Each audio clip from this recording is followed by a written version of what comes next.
Now, Bill's in the hospital. He's been withdrawn from alcohol. Let's see what takes place while he's there after he's now sober. He said, "There I humbly offer myself to God, as I then understand him to do with me as he would. I place myself unreservedly under his care and directions. I admitted for the first time that of myself I was nothing. Without him I was lost." Surely this is when Bill took step 3. What we know today is step 3. Now, the Oxford Group program, their first step was a step they called surrender. Later on, Bill changed that step to read step 3 as we know it today. We see Bill making his surrender, taking what we know today as step 3. I ruthlessly face my sins. We see Bill taking step 4. The Oxford Groupers had a step they called examine your sins. And later on, Bill knew no self-respecting alcoholic was about to do that. So he rewrote it and made it into what we call today step 4, searching and fearless moral inventory. We see Bill taking step 4 in the Towns Hospital. Okay. And became willing. Became willing to have my newfound friend take them away, root and branch. I have not had a drink since. Later on, Bill added 2 steps into that process, steps 6 and 7, where we were ready to have God remove defects of character, and in 7 we humbly asked him to do so. We see Bill taking steps 6 and 7 in the Towns Hospital. My schoolmate visited me, and I fully acquainted him with my problems and deficiencies. He's now taking step 5 with Ebby.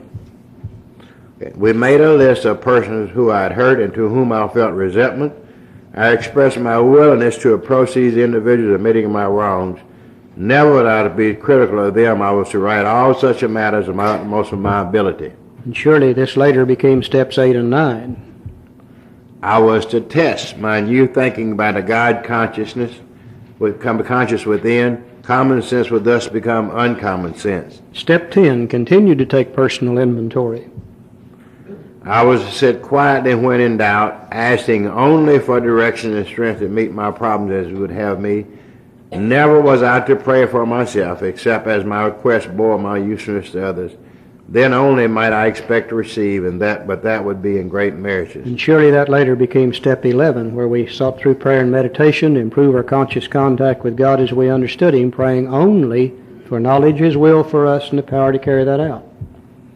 My friend promised, when these things were done, I would enter upon a new relationship with my Creator, that I would have the elements of way of living which answered all my problems. Step 12, having had a spiritual awakening as the result of these steps.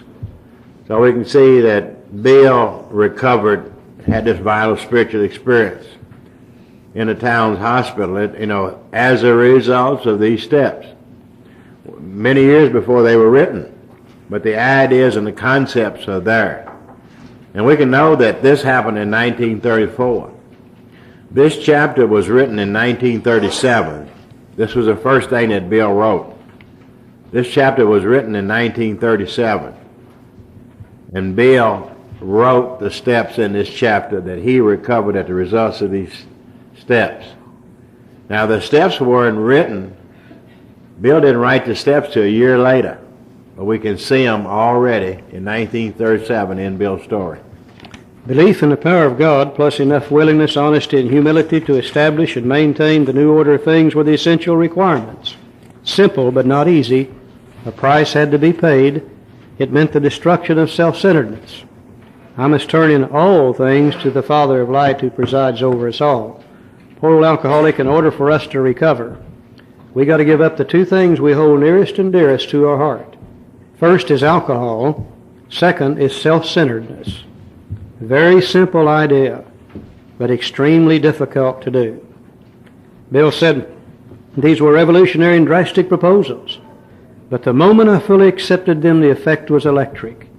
There was a sense of victory followed by such a peace and serenity as I'd never known. There was utter confidence. I felt lifted up as though the great clean wind of a mountaintop blew through and through. God comes to most men gradually, but his impact on me was sudden and profound. For a moment I was alarmed and called my friend the doctor to ask if I were still sane. He listened in wonder as I talked. Finally he shook his head saying, "Something has happened to you I don't understand."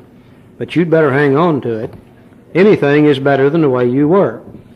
Now, of course, we were not there that day, and we don't know for sure what took place in Bill's life, but we do know this. This was probably December the 14th, 1934. Bill didn't die until January 1971. He never found it necessary to take another drink as long as he lived. Something profound took place in his life that day in the town's hospital as the result of these steps. And Bill always referred to that as a vital spiritual experience.